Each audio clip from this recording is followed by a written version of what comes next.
সুপ্রিয় দর্শক, আসসালামু আলাইকুম। বরাবরের মতো আজকেও আবার গ্রাম বাংলার নদী নালায় খোড়া জাল দিয়ে মাছ ধরার সুন্দর একটি দৃশ্য আপনাদের মাঝে নিয়ে আসলাম। আশা করি সবার ভালো লাগবে। এটা নাটোর জেলায় ত্রিমোহিনী নদী। এখানে এসে দেখলাম নদীতে সারি সারিভাবে খোড়া জাল পেতে অনেকেই মাছ ধরতেছে। দেখুন বন্ধুরা, কি সুন্দর মাছ ধরার গ্রামীণ দৃশ্য। এমন দৃশ্য দেখলে আসলে সত্যি মন ভরে যায়। একেবারে সবুজ প্রকৃতির বুকে নদীনালার মাঝখানে খোড়া জাল দিয়ে মাছ ধরার কি অপরূপ সৌন্দর্য ফুটে উঠেছে। এগুলো গ্রামে ছাড়া এমন প্রাকৃতিক সৌন্দর্য দেখা সম্ভব নয়।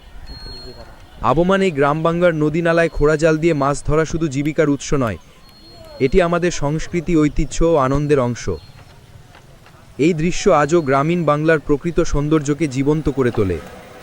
গ্রাম বাংলার নদীনালায় খোড়া জাল দিয়ে মাছ ধরা এক জীবন্ত ঐতিহ্য।